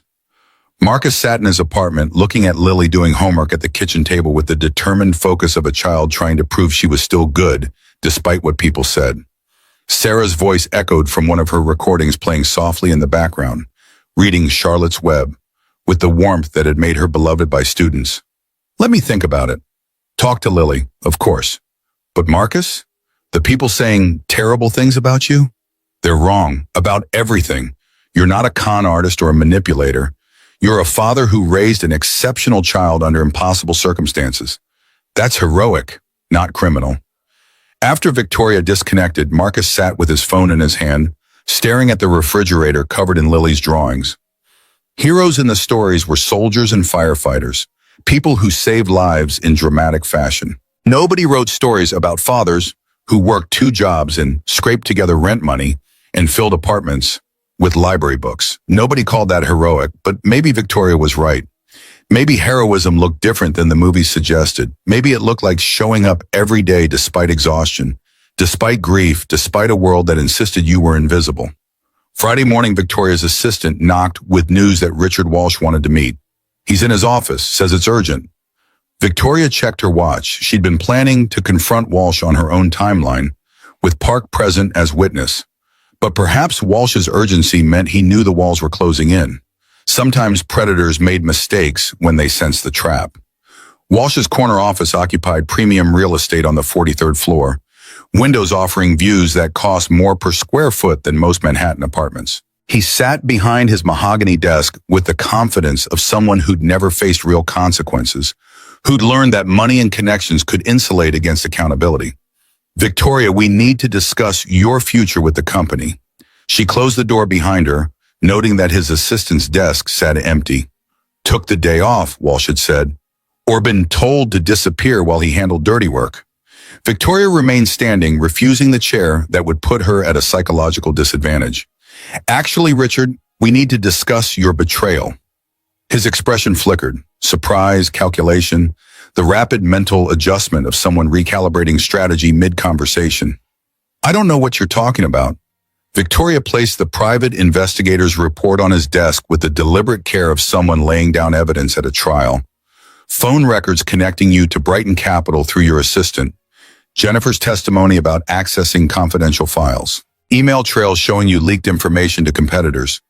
Documentation of your months-long campaign to undermine me and sabotage company interests. Walsh's face drained of color, the cultivated tan suddenly looking like makeup over corpse-pale skin. This is ridiculous. Jennifer was acting independently. She's cooperating fully, trading everything she knows about your activities for immunity. Victoria's voice stayed level, professional, the tone she'd used discussing quarterly projections. Chairman Park has reviewed all evidence. The board will receive copies Monday morning unless you resign today. Walsh stood, his height and position behind the desk meant to intimidate, to reassert dominance through physical presence. You sanctimonious princess. You think you earned your position? The board gave it to you for diversity optics. Woman CEO makes good press. But you're playing in a world you don't understand, making decisions based on sentiment rather than strategy. Victoria met his anger with composure that only enraged him further. Say what you really mean, Richard. Say you can't stand that a 30-year-old woman is more successful than you. Say watching me succeed makes you feel like a failure. You're reckless, using unqualified civilians in critical negotiations, trusting a janitor's daughter over professional translators, making business decisions based on emotional impulses rather than data. You're everything wrong with modern corporate culture. Credentials over competence, feelings over facts. The accusations would have stung if Victoria hadn't spent the past days excavating her own assumptions about competence and credentials and what actually constituted value. But she'd seen Marcus Chen work 2 jobs while raising a genius daughter. She'd watched Lily demonstrate that brilliance had nothing to do with formal education. She'd learned that the metrics she'd used to measure worth for 30 years were fundamentally flawed. Lily Chen has more competence and emotional intelligence than you have in your entire body. Her father has more integrity in his calloused hands than you've shown in your entire career. And I'd rather make decisions based on recognizing human potential than whatever calculus tells you that sabotaging your own company is acceptable because a woman leads it. Walsh's expression twisted into something ugly. You've become sentimental. Weak, it'll destroy you. Maybe, Victoria picked up the report from his desk, but I'd rather be human than be you. You're resigning today, Richard. Personal reasons. Clean exit. Or Monday morning you're terminated with full disclosure of your sabotage. And I'll make sure every board you try to join hears about why you were fired. The ultimatum hung between them like drawn swords. Walsh had enough experience to know when he'd lost, when cutting losses was the only play remaining. His jaw worked, rage and humiliation warring behind eyes that had never learned how to accept defeat gracefully. Fine, I'll resign. But you'll regret this, Victoria. Compassion is weakness in business. You're setting yourself up for failure by caring about people who should stay invisible. If caring about people is weakness, I'll wear that weakness proudly.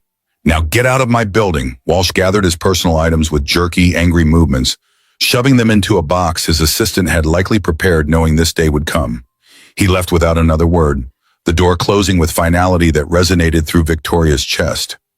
She'd just forced out a board member who'd been with the company since her father founded it. The power play would have consequences she couldn't fully predict, but she'd also stood up for Marcus Chen and his daughter when staying silent would have been easier. She'd chosen people over politics, and somehow, despite the professional risk, the decision felt more right than anything she'd done in years. Friday evening found Victoria in a diner in Queens, the first time she'd ventured to this neighborhood where people lived entire lives she'd never bothered learning about. The restaurant was clean but worn, Vinyl booths patched with duct tape, laminated menus advertising breakfast served all day. Marcus and Lily sat in a corner booth, both looking exhausted in ways that broke something in Victoria's heart. She slid into the booth across from them, noting how Lily pressed closer to her father, seeking protection from whatever new trauma the world might deliver. Victoria had ordered her assistant to find the best family lawyer in Manhattan, someone who could protect them if the situation escalated further. But first, she needed to give them the choice about Saturday. I have evidence proving the article was completely fabricated. Richard Walsh orchestrated the entire thing because he wanted me to fail. He's resigned. The truth will come out.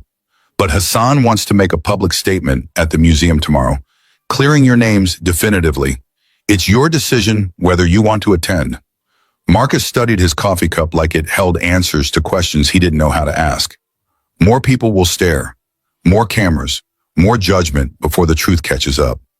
Lily spoke quietly, her voice smaller than Victoria had ever heard it. Will they stop saying mean things about Daddy? Yes. Hassan's statement will make it clear you both did nothing wrong. The media will have to correct their coverage. Your name will be cleared.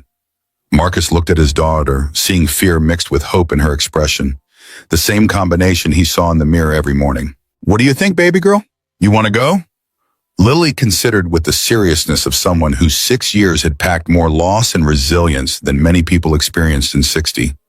Mrs. Amira says hiding from truth makes it grow bigger. She says facing hard things with brave hearts makes them smaller. Maybe we should be brave. Sarah's voice echoed in Marcus's memory from one of her final recordings. The world will try to make Lily small, Marcus. Don't let them. She was born to shine. Let her shine even when it's scary, especially when it's scary. His daughter was braver than he was. She'd walked into that conference room Sunday without hesitation, helped people who needed helping, and now faced consequences he should have protected her from, but couldn't. The least he could do was match her courage. Okay, we'll go. We'll face them together. Victoria reached across the table, squeezing Marcus's hand briefly, surprised by the warmth of the contact, by how much she wanted to offer comfort and how little experience she had doing so. You won't face them alone. Hassan and I will be there. The truth will be there. And after tomorrow, everyone will know what I already know, that you're a good father who raised an exceptional daughter, and anyone who says otherwise is a liar. The conviction in her voice surprised all three of them. Victoria Hayes, who'd built her career on emotional distance and professional boundaries, was making promises that had nothing to do with business and everything to do with a janitor and his daughter who'd somehow cracked through defenses she'd spent decades constructing. They ordered dinner, pancakes for Lily, burgers for Marcus and Victoria, and for an hour pretended they were just three people sharing a meal rather than casualties preparing for battle. Lily asked Victoria about her childhood, whether she'd always wanted to be a CEO, what her favorite subject was in school. Victoria answered honestly, surprised by how long it had been since anyone had asked her questions unrelated to quarterly earnings or strategic planning. I wanted to be a teacher, actually, like your mom. But after my father died, I felt like I had to prove something in Pimambanes. Had to show I could run his company better than anyone else. Victoria paused, fork halfway to her mouth. I'm not sure anymore whether I became CEO because I wanted to or because I was afraid of wanting anything else. Mama said fear makes bad decisions. Lily's observation landed with the weight of wisdom beyond her years. She said love makes good decisions, even when they're hard. Your mama was very wise. Marcus watched Victoria's expression soften as she talked with Lily, the CEO mask slipping completely to reveal someone lonely and uncertain beneath the competence and control. He'd spent 7 years seeing her as untouchable, as existing in a different species of human from people like him. But grief was the universal language, and loss was the bridge that connected penthouse to queen's apartment, corner office to janitor's closet. They parted on the sidewalk outside the diner, Victoria's car waiting to transport her back to a world of marble and glass, Marcus and Lily heading for the subway that would carry them underground toward home. But something had shifted in the geometry of their relationship. Some invisible wall dissolving to reveal that maybe, possibly, people from different worlds could see each other as human rather than function, as worth knowing rather than worth using. Saturday would bring confrontation and vindication, cameras and crowds, and the possibility of redemption or further destruction. But Friday night, walking home with Lily's hand in his, Marcus allowed himself to believe that Victoria Hayes genuinely cared what happened to them, that Sheikh Hassan's defense would carry weight, that truth might eventually outrun lies if given enough voices to amplify it. Lily fell asleep quickly that night, exhausted by a week that had taught her more about human cruelty and courage than 6 years of relative innocence had prepared her for. Marcus sat at the kitchen table after she'd gone to bed, listening to one of Sarah's recordings. Not for Lily this time, but for himself. His wife's voice reading poetry by Pablo Neruda, her favorite when she wanted to remember that beauty existed even in darkness. You would love what Lily did Sunday. The thought formed like prayer. She helped people who needed helping, spoke their language, built bridges. You always said she'd change the world. Maybe she already is, one translation at a time. The apartment was quiet except for Sarah's voice and the city sounds filtering through thin walls. Sirens, arguments, music from the neighbor's apartment, the symphony of lives packed together in buildings that warehouse dreams and struggles in equal measure. Marcus Chen had served in Iraq and Afghanistan, had faced enemies with weapons designed to kill him. But nothing in combat had prepared him for the particular terror of being a single father in America, of raising a daughter extraordinary enough to attract attention and vulnerable enough to be destroyed by it. Tomorrow they would walk into the Metropolitan Museum, surrounded by people who judge them without knowing them, condemn them without hearing their side. Tomorrow Lily would face crowds that had called her father a con artist and her a tool of manipulation. Tomorrow the truth would either set them free or confirm that justice was reserved for people with resources to purchase it. But tonight, Marcus tucked his daughter in bed, kissed her forehead, and whispered the same words Sarah had whispered to her every night before cancer stole her voice. You are loved. You are brilliant. You are going to change the world. And no matter what anyone says, you are enough exactly as you are. In her penthouse across the city, Victoria stood at floor-to-ceiling windows, watching Manhattan's lights blur into constellations of ambition and survival. Somewhere out there, Marcus was putting Lily to bed in an apartment Victoria had never seen but could imagine. Small, crowded with books, filled with more love than her expensive space had ever contained. Tomorrow she would stand beside them publicly, stake her reputation on defending a janitor against a board member's sabotage, and either cement her position or destroy it completely. The decision should have felt reckless. Instead, it felt like the first entirely sane choice she'd made in years. Success that required stepping on decent people wasn't success worth having. Power that demanded cruelty wasn't power worth keeping. And if defending Marcus Chen and his daughter cost her the CEO position, maybe that revealed more about the company than about her judgment. She pulled out her phone and texted her mother for the first time in months. I met someone who reminded me that success and significance aren't the same thing. Wish you'd taught me that before Dad died. Wish I'd learned it sooner. Her mother's response came quickly. You can't learn some lessons until you're ready to hear them. I'm proud of you for learning it now. Victoria slept better Friday night than she had in months, her dreams untroubled by quarterly projections or board politics, filled instead with images of a 6-year-old girl who spoke the language of poetry and a father who'd raised her to believe helping others was how angels earned their wings. Tomorrow would bring judgment. But tonight, Victoria Hayes allowed herself to believe she'd finally chosen the right side of a battle that mattered more than profit margins. Saturday morning arrived gray and drizzly, the kind of weather that matched Marcus's mood as he pressed his single good suit, the one purchased secondhand for Sarah's funeral 4 years ago, worn twice since for job interviews that hadn't panned out. The fabric held creases that wouldn't quite flatten no matter how long he held the iron, the shoulders slightly too broad from when he'd weighed more muscle and less worry. He polished Lily's school shoes until they reflected light, the patent leather concealing scuffs that told stories of playground adventures and library steps. Lily emerged from her room wearing the blue dress that had been her favorite since the color reminded her of summer sky, the fabric worn soft from washings but still presentable if nobody looked too close. Sarah's quinceañera bracelet, thin gold with a tiny cross, circled her small wrist, the one piece of jewelry they'd kept when selling everything else to pay medical bills. She touched it frequently, a talisman connecting her to a mother whose face was fading from memory, but whose voice remained vivid through hundreds of recordings. "Do I look okay, Daddy?" Marcus knelt to her height, adjusting the collar that sat crooked despite her best efforts. "You look beautiful. Mama would be so proud. Will people still say mean things?" The question deserved honesty rather than comfort. Maybe some will, but Uncle Hassan and Miss Victoria will tell the truth. And we'll hold our heads high because we know who we are. The subway ride to the Upper East Side took 45 minutes through neighborhoods that shifted from working-class survival to casual affluence block by block. Marcus watched the transformation through windows streaked with rain, bodegas giving way to boutiques, chain-link fences replaced by wrought iron, people's clothing becoming more expensive as buildings grew taller and cleaner.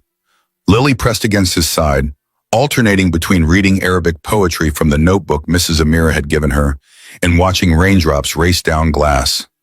The Metropolitan Museum rose from Fifth Avenue like a temple to culture and wealth, its limestone steps slick with October rain, banners advertising the Islamic art exhibition fluttering in wind that carried the smell of wet leaves and approaching winter. People climbed those steps in groups that spoke the language of privilege, cashmere, and confidence. Weekend plans that included charity galas and summer homes, conversations about recent trips to Dubai or Marrakesh delivered with the casual entitlement of those who'd never questioned their right to consume the world. Marcus felt every thread of his cheap suit, every scuff on Lily's shoes, every way they didn't belong in this gathering of Manhattan's elite who summered in the Hamptons and knew which fork to use without having to watch other people first. His hand tightened on Lily's as they climbed steps that seemed designed to separate those who belonged from those who were visiting. Victoria waited inside the entrance, her tailored suit and pearl earrings marking her as native to this world, but her expression carrying something new, a wariness that suggested she was seeing the space through Marcus's eyes rather than her own.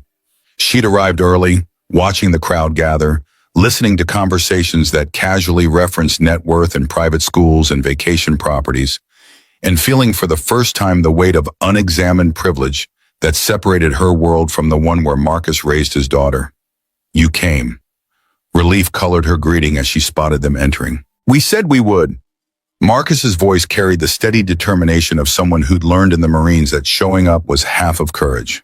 Hassan stood near the Islamic art wing entrance with Mrs. Amira Farsi, the elderly professor leaning on a cane, but eyes bright with protective fierceness as she watched her prize student navigate a gauntlet of strangers who'd condemned her without knowing her. Hassan wore traditional kandura beneath an expensive overcoat, the combination of cultural pride and Western accommodation that marked him as comfortable straddling worlds that others found mutually exclusive. The stares began immediately. Whispered conversations behind manicured hands, phones discreetly angled to capture photos, the particular energy of people witnessing scandal in real time. Some looks carried sympathy. These were the ones who'd read follow-up articles questioning the original story's veracity. But others held judgment, the crystallized certainty of those who'd decided truth based on headlines and weren't interested in revision. Marcus felt Lily's hand tremble in his. The instinct to protect his daughter by fleeing nearly overwhelmed every other consideration. But Hassan approached with the confidence of someone accustomed to owning whatever space he occupied, kneeling to Lily's height despite the expensive fabric touching marble floor. "Assalamu alaikum ya saghirati ash-shajara." "Peace upon you, my brave little one." Lily's response came automatically, 18 months of Mrs. Amira's training overriding nervousness. "Are you ready for an adventure? The exhibits are full of wonders, astrolabes and manuscripts and mathematical innovations that change the world." Mrs. Amira placed a weathered hand on Lily's shoulder. "I've been telling Hassan about your calligraphy practice. He wants to see your notebook." The request gave Lily focus beyond the whispers, pulling her Arabic notebook from her small backpack with the pride of someone sharing work they'd labored over. Hassan examined each page with the attention of someone who understood that a child's careful practice represented more than pretty letters. It represented discipline, passion, commitment to understanding culture through its written beauty. "This is extraordinary work. Your formations are more precise than many university students I've encountered. Mrs. Amira is an excellent teacher, but the student must have the heart for learning. You have that heart." The praise settled into Lily like warmth after cold, reminding her that some voices mattered more than the crowd's judgment. They moved into the exhibition space, the four adults forming a protective square around one small girl who'd become the center of a controversy she'd never sought. The exhibition sprawled across galleries displaying Islamic contributions to mathematics, astronomy, medicine, architecture, art, centuries of innovation presented through artifacts that prove civilization's debt to cultures often dismissed or demonized by people who'd never bothered learning history. Hassan guided them through displays, explaining the astrolabe's mechanical genius, the elegance of Arabic calligraphy as both art and mathematics, the way Islamic scholars had preserved Greek philosophy when Europe descended into intellectual darkness. Lily absorbed everything with the hunger that made her extraordinary, asking questions that demonstrated comprehension beyond her years, but phrased with six-year-old directness. If they invented algebra, why didn't they call it Arabic instead of algebra? Hassan laughed, the sound genuine and warm. They did. Al-Jabr means completion or restoration in Arabic. Europeans borrowed the word along with the mathematics. So we're all using Arabic when we do math homework and don't even know it. Exactly. Language and knowledge flow between cultures like water finding level. Borders don't contain ideas. Marcus watched his daughter engage with material he barely understood, feeling the familiar mixture of pride and inadequacy that defined his parenting. He'd given her books and library access and Mrs. Amira's mentorship. But Lily's brilliance came from somewhere beyond his providing, some alchemy of genetics and determination, and Sarah's final gift of recording herself so their daughter would never lack for a mother's voice, teaching her that learning was the inheritance that mattered. A distinguished older man approached their group, his Columbia University faculty badge visible beneath his coat. Mrs. Amira's face lit with recognition that transcended the years since they'd last spoken. "Amira, I heard you were here, and this must be the student you have been teaching." "Professor David Kim, may I present Lily Chen?" "Lily, Professor Kim was my colleague for 20 years before we both retired." Kim knelt to examine Lily's notebook, his expert eye catching nuances that untrained observers would miss. "Your Hamza formations are excellent, and you're using diacritical marks correctly, something many students skip because they're challenging. Mrs. Amira makes me practice them. She says they're important for proper pronunciation." "Your teacher is correct." Kim straightened, addressing Marcus directly. "Sir, if Amira Farsi is teaching your daughter, you should know she only accepts students she believes will change the world. She turned down 3 endowed professorships because the institutions didn't meet her standards. If she's invested in your daughter's education, that's validation worth more than any standardized test." The words landed in Marcus's chest like unexpected gifts, confirmation from sources beyond his ability to provide that maybe, possibly, he was doing right by his daughter despite working 2 jobs and living in a too small apartment, and sometimes feeding her cereal for dinner when exhaustion made cooking impossible. More scholars gathered as word spread that Amira Farsi had emerged from retirement to teach again.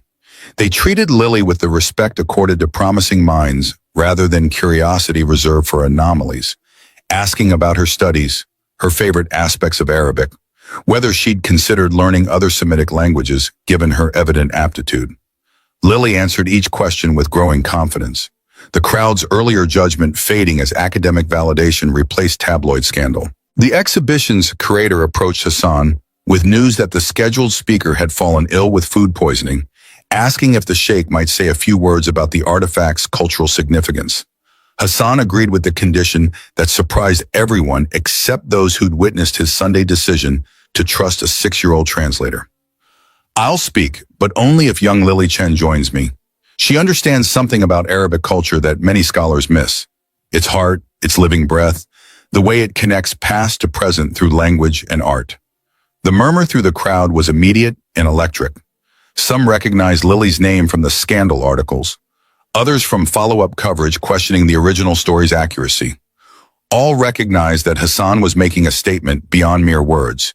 He was staking his reputation on defending this child publicly.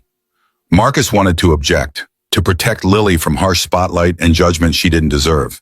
But his daughter looked up at him with Sarah's eyes and Sarah's courage burning behind them, and he remembered his wife's final recording about not letting fear make their decisions.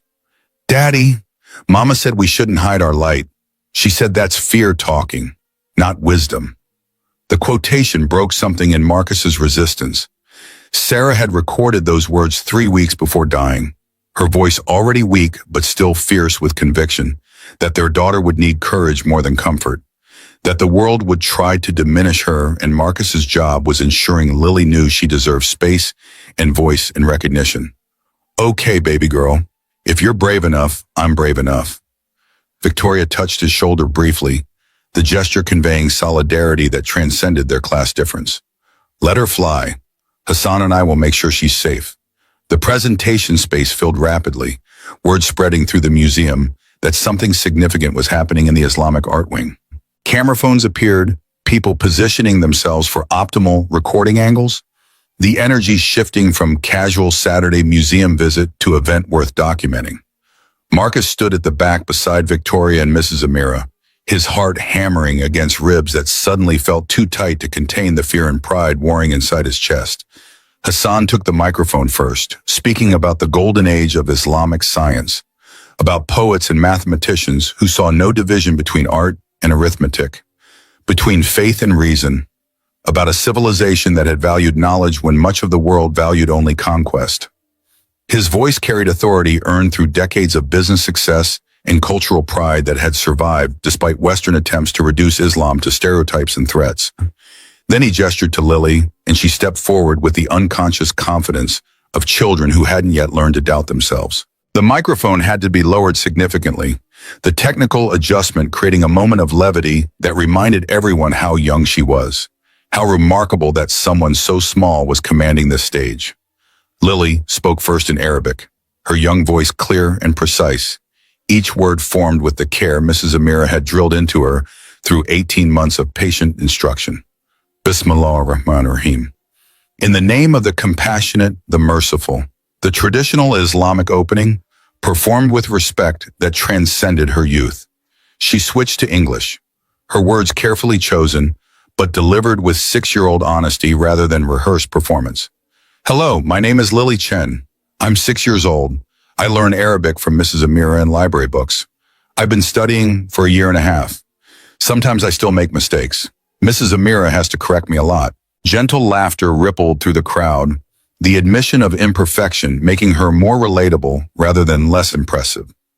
Some people said my daddy taught me Arabic to trick people. But my daddy is the most honest person I know. He wakes up at 4 a.m. every day. He works so I can have books. Every night he asks what I learned. Every morning he makes sure I eat breakfast. When I'm scared, he hugs me. When I'm happy, he's happy too. Her voice caught slightly, emotion threatening composure, but she breathed through it the way Mrs. Amira had taught her to breathe through difficult pronunciation. My mama died when I was 3. She was sick for a long time. But before she went to heaven, she recorded lots of stories and lessons. She taught me that learning is how we become bigger than our circumstances. She said knowledge is the one thing nobody can take away, even when they take everything else. Marcus felt tears streaming down his face, unconcerned about who witnessed his breakdown, because his daughter was speaking truth that mattered more than pride. I learned Arabic because I like it. The letters look like birds in formation. The sounds remind me of music and mathematics together. Mrs. Amira says every language is a gift from one people to another people. When I speak Arabic, I'm saying thank you for that gift. When I heard Uncle Hassan talking last Sunday, I knew he was sad. I didn't think about business meetings or important deals. I just thought maybe I could help. My mama always said helping people is how we show love in action. The phrase was directly from one of Sarah's recordings, and hearing it emerge from Lily's mouth in front of hundreds of strangers felt like his wife was present, speaking through their daughter, validating every exhausting choice Marcus had made in the 3 years since cancer had stolen her. I don't understand why people are angry at my daddy. He didn't do anything wrong. He just raised me to be brave and kind. Isn't that what parents are supposed to do? The question hung in the air, unanswerable because its simplicity revealed the complexity of adult judgment. How quickly people assign malice to actions that could be explained by love. Lily's voice strengthened as she approached her conclusion, 6-year-old certainty replacing nervousness. My daddy works very, very hard. He cleans buildings so they're safe and beautiful for everyone. That's important work. Without people like my daddy, the fancy buildings couldn't work properly. Without janitors and security guards and delivery people, none of the important business stuff happens. Maybe we should say thank you to people like my daddy more often. Maybe we should notice them instead of looking through them like they're invisible, because they see us. They make sure we're comfortable and safe while we do our big important things. The final passage in Arabic flowed with the poetry Mrs. Amira had helped her select, followed immediately by English translation. Ash-shajara tarif min thamarha. A tree is known by its fruit. Uncle Hassan taught me that saying, look at the fruit of my daddy's work. She gestured to herself with unconscious grace. That's me, and I think he did a really good job. Lily walked back to Marcus with the same calm purposefulness she'd used approaching the microphone, as if she hadn't just challenged an entire room of powerful people to examine their prejudices and assumptions. She took her father's hand naturally, without drama, and looked up at him for confirmation she'd done well. Marcus couldn't speak past the emotion blocking his throat, could only kneel and pull his daughter into an embrace that said everything words couldn't manage. Behind him, he heard the applause beginning, tentative at first, then building into something that felt like thunder rolling through marble halls. The standing ovation started with Professor Kim, respect from one scholar to another, regardless of age. Then a UN diplomat stood, her applause deliberate and measured. More joined, the sound building until hundreds of people were on their feet, some wiping tears, others simply acknowledging that they'd witnessed something rare and true. A child speaking truth to power without knowing that's what she was doing. Hassan returned to the microphone, his voice thick with emotion that years of business negotiations had never quite managed to provoke. This child speaks wisdom we adults often forget. I came to America angry about missing translators, ready to abandon years of negotiation. I leave grateful for finding something more valuable than any business deal. A reminder that wisdom recognizes no age, no economic class, no single language or culture. His tone shifted, hardening into something that carried weight beyond personal opinion. Let me be absolutely clear about Marcus Chen and his daughter. The article published this week was not merely inaccurate, it was malicious fabrication designed to destroy innocent people for corporate and political purposes. I know this because my own investigators traced its source. The lies have been exposed. The perpetrators will face consequences.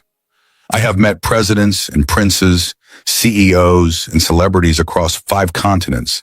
Few have impressed me with their integrity the way Marcus Chen has. A man who works 2 jobs to fill his daughter's world with knowledge rather than purchasing his own comfort, who honors his late wife's memory by keeping her dreams alive through their extraordinary child. Anyone who continues spreading false narratives about this family will answer to legal action. I am fully prepared to fund and pursue. This is not a threat. This is a promise from someone who values honor above profit and will not tolerate injustice against people whose only crime was helping when help was needed. The statement landed with the force of hammer on anvil, photographed and recorded by dozens of phones that would spread Hassan's defense across the same social media networks that had condemned Marcus and Lily days earlier. The narrative was shifting in real time, truth finally catching up to lies, though the damage inflicted couldn't be entirely undone. Hassan continued, his next words creating ripples that would extend far beyond this moment. The contract with Hayes Global Solutions will include a provision I'm adding personally, a scholarship fund for children like Lily, whose minds hunger for knowledge, but whose circumstances limit access. It will be called the Sarah Chen Memorial Foundation for Language Studies, honoring the teacher who understood that education is the inheritance that truly matters. Marcus's knees nearly buckled. Sarah's name, Sarah's dream, Sarah's belief in education as liberation transformed into something permanent and real through a billionaire's generosity. His wife would exist beyond memory, beyond recordings, beyond the 2 short years she'd lived. She would exist in opportunities extended to other children, other families fighting similar battles against poverty and limitation. Victoria stepped forward, her CEO presence commanding attention, but her voice carrying warmth that professional distance usually prohibited. I want to add something to Sheikh Hassan's generous contribution. Effective Monday, Marcus Chen will be offered the position of Community Outreach Director at Hayes Global Solutions. We need someone who understands real work, real struggle, real dignity in all its forms. Someone who can help us build bridges not just with international partners, but with the communities we claim to serve. Her eyes found Marcus in the crowd, holding his gaze with intensity that transcended professional courtesy. This isn't charity or sympathy. This is recognition that we've been blind to talent in our own building. How many other remarkable people do we overlook because they clean offices instead of occupying them? How many other children like Lily are brilliant but invisible because their parents' job titles don't open doors? This position is about correcting that blindness. Marcus started to protest. I don't have a degree. I don't know corporate culture. I don't belong in that world. But Victoria's expression stopped him. You know about people, Marcus, about maintaining dignity when circumstances try to strip it away, about raising hope in situations designed to destroy it. That knowledge is more valuable than any MBA. The corporate stuff can be taught. The character you've demonstrated can't be. Hassan added his voice to Victoria's. Accept this, my friend. Consider it not as favor, but as appropriate recognition for value you already possess. Your insights into working families, into community needs, into the gap between corporate promises and actual impact. These are precisely what her company requires.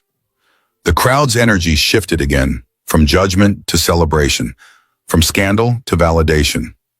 People approached Marcus afterward, apologizing for believing the article, praising his daughter, offering support that felt genuine, even if motivated partly by social performance. Some conversations would lead to real connections. Others would evaporate once cameras stopped recording.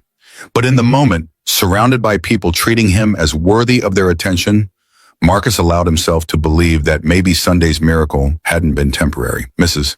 Amira stood beside Lily, one weathered hand on her student's shoulder, tears streaming down a face that had seen too much loss but had found purpose again through teaching this remarkable child. She'd lost her granddaughter Noor 5 years ago, the grief creating a void that nothing could fill, until a small voice in her hallway began murdering Arabic pronunciation with such determined enthusiasm that refusing to help had been impossible. You did beautifully, Habibti. Your Arabic was perfect. Your message was true, and you honored your mother's memory with grace beyond your years.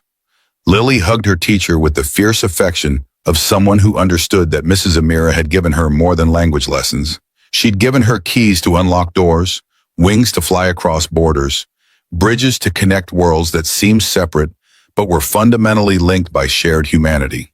The reception following Hassan's presentation filled the museum's Great Hall with people who wanted to congratulate, apologize, network, or simply be part of the story they could later tell about the 6-year-old who challenged Manhattan's elite. Marcus accepted handshakes and business cards from people whose names he immediately forgot, overwhelmed by attention after 7 years of invisibility. Victoria stayed close, running interference when conversations grew too intense, steering him toward people who might actually help versus those performing compassion for social media documentation. She'd spent her career reading people, distinguishing genuine interest from strategic positioning, and used that skill now to protect Marcus from being consumed by a crowd that had condemned him Wednesday and celebrated him Saturday without recognizing the contradiction. Professor Kim approached with several Columbia faculty members, their interest in Lily academic rather than social. We'd like to discuss opportunities for her continued education. Columbia has programs for gifted students that might benefit her development. Marcus felt the familiar fear spike in his chest. She's 6. She needs to be 6. Friends her own age, playground time, childhood before everything gets complicated and serious. Kim nodded understanding. Of course, but consider this. Genius unused becomes frustration. Gifts require cultivation, not just protection. We're not suggesting acceleration that isolates her, rather supplemental programming that challenges her mind while allowing social development at age-appropriate pace. Mrs. Amira added her voice. I can ensure any program respects Lily's childhood while nurturing her abilities. I may be retired, but Columbia still listens when I make recommendations. Your daughter's gift is rare, Marcus. She deserves resources that match her potential. The conversation continued, plans forming that would shape Lily's future in ways Marcus couldn't fully predict, but was learning to trust. His instinct was protecting her from everything that might hurt or overwhelm. But maybe protection looked different than hiding. Maybe it looked like providing opportunities while maintaining boundaries, challenging her mind while preserving her joy, letting her fly while ensuring she had safe places to land. Evening approached, the museum preparing to close, and Hassan extended one final invitation. Dinner, a small group, just us, no cameras, no performance. Simply friends sharing a meal and conversation. The restaurant Hassan selected was elegant without ostentation, a private room allowing comfortable conversation away from curious observers. Marcus sat more comfortably than he had the previous Sunday, the week's trials having burned away some of his self-consciousness about not knowing which fork matched which course. Lily was exhausted but happy, curled against his side, occasionally contributing to conversation, but mostly content to listen while adults talked.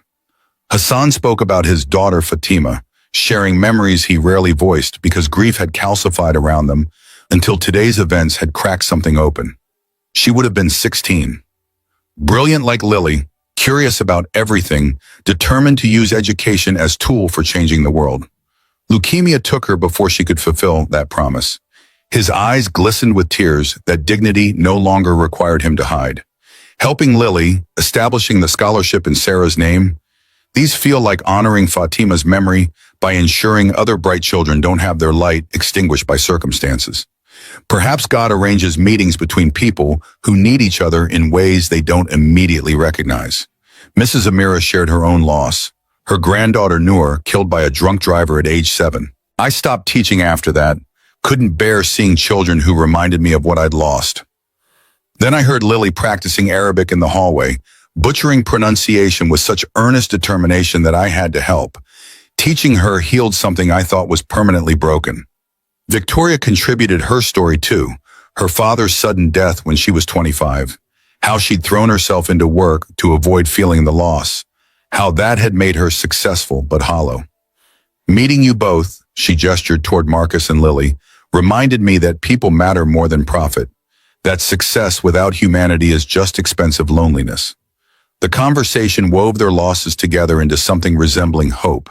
4 adults who'd survived different tragedies, finding connection through one remarkable child who embodied possibility rather than limitation. They weren't replacing what they'd lost, but they were building something new from the broken pieces, creating family from choice rather than obligation. Marcus shared the hardest parts he usually kept hidden, the nights he couldn't sleep because fear about money paralyzed him, the times he'd fed Lily cereal for dinner 3 days running because exhaustion made cooking impossible, the persistent shame of not providing better despite working himself to exhaustion. Sarah would have hated seeing him struggle like this, but she also would have been proud he'd kept going, kept Lily surrounded by books and love, if not material comfort. Your wife knew what mattered. Hassan's voice carried conviction. Rich men like me can buy comfort for our children, but sometimes fail to give them character. You gave Lily something more valuable than wealth. You gave her integrity, compassion, understanding that helping others matters more than personal advancement. Those lessons can't be purchased. The meal concluded with Hassan insisting on covering the check despite Marcus's protest. You'll have salary Monday to pay for future dinners. Tonight, let me honor the man who helped save a deal I'd almost abandoned to pride and frustration. They parted on the sidewalk as October darkness settled over Manhattan, the city's lights creating artificial constellations that replaced stars obscured by buildings and pollution. Hassan embraced Marcus in the traditional way, conferring respect that transcended their economic difference. Mrs. Amira kissed Lily's forehead, her student transformed into something approximating the granddaughter she'd lost. Victoria shook Marcus's hand with warmth that suggested friendship developing beneath professional relationship. See you Monday morning, Community Outreach Director. Don't be late. The title still felt impossible, like costume Marcus was trying on without quite believing it fit. But Victoria's smile suggested she saw something in him worth cultivating, worth trusting with responsibilities beyond pushing mops and emptying trash. 3 months later, November rain pelted Central Park's naked trees, the landscape stripped to essential architecture. Beauty residing in bone structure rather than ornamentation. Marcus pushed Lily on the swings, her laughter cutting through gray afternoon, joy uncomplicated by the adult anxieties that had dominated recent months. His new position had proven challenging in ways no amount of determination could entirely smooth. He'd entered meetings where acronyms flew like weapons he didn't know how to catch, navigated corporate politics that made military strategy seem straightforward, learned software programs that refused to function despite following instructions precisely. But Chairman Park had proven patient. Victoria had provided mentorship, and Marcus's insights into working families' actual needs had led to 3 new initiatives the board praised as innovative and essential. The scholarship program for service workers' children had launched with 15 recipients. Lily's story featuring prominently in promotional materials that Marcus had reluctantly approved after Victoria convinced him that visibility served purpose beyond exploitation. The career development track for maintenance staff had created pathways for janitors and security guards to transition into other roles if desired. The community college partnership offered continuing education support for employees who'd started degrees but never finished. Marcus was building what Sarah had dreamed: ladders for people to climb, opportunities that recognized potential rather than credentials, bridges across gaps that seemed designed to be permanent. The work exhausted him differently than physical labor had, mental fatigue replacing bodily aches. But the satisfaction ran deeper. He was helping people, changing systems, making the kind of difference Sarah had believed possible when she recorded those final lessons about knowledge being the inheritance that mattered. Victoria arrived at the park carrying coffee for Marcus and hot chocolate for Lily. Her weekend casual clothes a contrast to the suits that defined her weekday presence. She'd been spending more time in Queens lately, joining them for Saturday library trips and Sunday dinners, learning Marcus's world with the humility of someone who'd realized her previous understanding had been limited by privilege she'd never examined. Their relationship was developing slowly, built on friendship before romance, respect before passion. Neither rushed toward anything that might complicate the stability Marcus was building for Lily. But something was growing between them, connection that felt more real than Victoria's previous relationships with men who'd valued her for CEO status rather than actual personality. Lily jumped from the swing mid-arc, landing with 6-year-old certainty that gravity would cooperate. She ran to Victoria for the promised hot chocolate, then settled on a bench between the 2 adults who'd become her expanded family. Uncle Hassan called this morning. He's visiting next week and wants to take me to the planetarium. Lily had maintained regular contact with Hassan through video calls, their conversations mixing Arabic practice with discussions about science and culture, and the questions 6-year-olds asked when they weren't afraid of looking ignorant.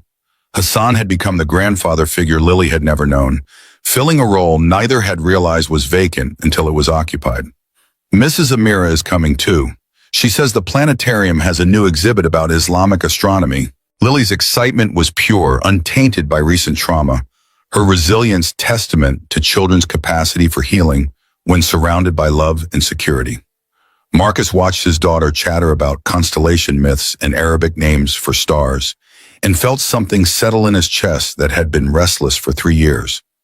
Not happiness exactly, Sarah's absence would always ache, but peace, the sense that he was doing right by their daughter, that Sarah's sacrifice in recordings and faith in education as salvation hadn't been wasted. Victoria's hand found his on the bench between them, fingers intertwining with natural ease that suggested this had happened before and would happen again.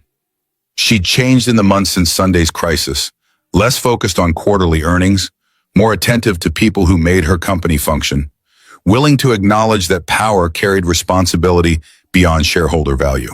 The board had questioned some of her decisions, particularly around community investment that didn't promise immediate returns. But the Hassan deal had generated enough revenue and positive publicity that her position was secure. And somewhere along the way, Victoria had stopped caring whether she kept the CEO title if keeping it required becoming someone she didn't want to be. "What are you thinking about?" Marcus asked when Lily had run back to the swings, needing to burn energy before dinner. "How different my life looks than it did 3 months ago. How I almost let fear and pride destroy the best thing that's happened to me in years." "What's that?" Victoria smiled, the expression reaching her eyes in ways her professional mask never permitted. You, Lily. This, she gestured toward the park, the city, the moment. Real connection with people who see me as human rather than function. It's terrifying and wonderful and nothing like I planned. Marcus understood exactly. His life had been demolished and rebuilt in 3 months. Every familiar structure replaced with architecture he was still learning to navigate. But the new foundation felt stronger, built on truth rather than survival, on community rather than isolation, on hope that occasionally luck favored people who needed it rather than those who'd monopolized it. Lily returned, declaring she was starving despite having eaten lunch 2 hours ago. Marcus stood, brushing autumn leaves from his jeans, extending a hand to Victoria that she accepted with the ease of repeated practice. They walked toward the park's edge, 3 figures among thousands populating Manhattan's Saturday afternoon. A father, a daughter, a woman learning to love them both. Somewhere across the city, a janitor was cleaning an office building and dreaming of tomorrow. Somewhere, a child was learning a new language and building bridges between worlds. Somewhere, broken things were becoming art through the hands of people brave enough to rearrange pieces into new patterns. Marcus Chen looked up at clouds breaking apart to reveal November sky, the kind of pale blue that promised winter, but hadn't quite delivered it yet. He whispered words he'd spoken countless times, but today felt newly true. We did good, Sarah. Our daughter is flying, and I'm learning to fly with her. Victoria heard the whisper, understood it was meant for someone beyond their circle, but included them nonetheless. She squeezed his hand in acknowledgement, acceptance, promised that Sarah's presence didn't diminish what was developing between them, but rather sanctified it. The blessing of someone who'd loved Marcus first and taught him how to love again. Lily skipped ahead, chattering about hot dogs and whether they could sleep at the library before dinner because she'd finished the last book Mrs. Amira had assigned and wanted something new. Her voice carried over traffic noise and other people's conversations, distinctive and clear, the sound of potential becoming reality, one question at a time. The American dream wasn't found at the top of glass towers or measured in quarterly earnings. It lived here in the space between surviving and thriving, in the choice to keep climbing when ladders seemed designed to exclude you, in the courage to help others even when you barely had enough for yourself. It was janitors becoming directors, 6-year-olds saving business deals, CEOs learning that people mattered more than profit, billionaires finding purpose through honoring children they'd lost by helping children who remained. Marcus had served in wars, had buried a wife, had cleaned toilets for 7 years while raising a genius daughter on love and library books. He'd survived scandal and suspension, had stood before crowds that condemned him and crowds that celebrated him, had learned that visibility was complicated and invisibility was sometimes protective, but neither defined his worth. He'd learned that real wealth was Lily's laughter, Mrs. Amira's mentorship, Hassan's friendship, Victoria's slow-growing love. Real success was measured in opportunities extended, in bridges built, in the ladder his life was becoming for others who'd follow. Real power was choosing kindness when cruelty was easier, choosing truth when lies were more convenient, choosing to show up when fear suggested hiding. They emerged from the park onto streets that pulsed with Saturday energy, the city's endless appetite for experience and transaction and human contact that could be profound or superficial, depending on choices made moment by moment. Marcus chose profound, chose to see people rather than functions, chose to believe that the universe occasionally conspired to lift people up rather than grinding them down. And in that choice, in that belief, in the hand holding his daughters and the hand holding Victoria's, Marcus Chen found something he'd been searching for since Sarah died. Not happiness exactly, because guilt and sorrow existed together in proportions that shifted but never separated completely. But peace, purpose, the sense that his life mattered beyond survival, that the work he did would ripple outward in ways he couldn't fully trace but could trust, would extend beyond his seeing. Sarah's voice echoed from one of her final recordings, the words burned into Marcus's memory through hundreds of repetitions. Love is wealth. Time is wealth. Knowledge is wealth. We're wealthy in all the ways that actually matter. And if you can teach Lily that truth, Marcus, you've given her everything that counts. He had taught her.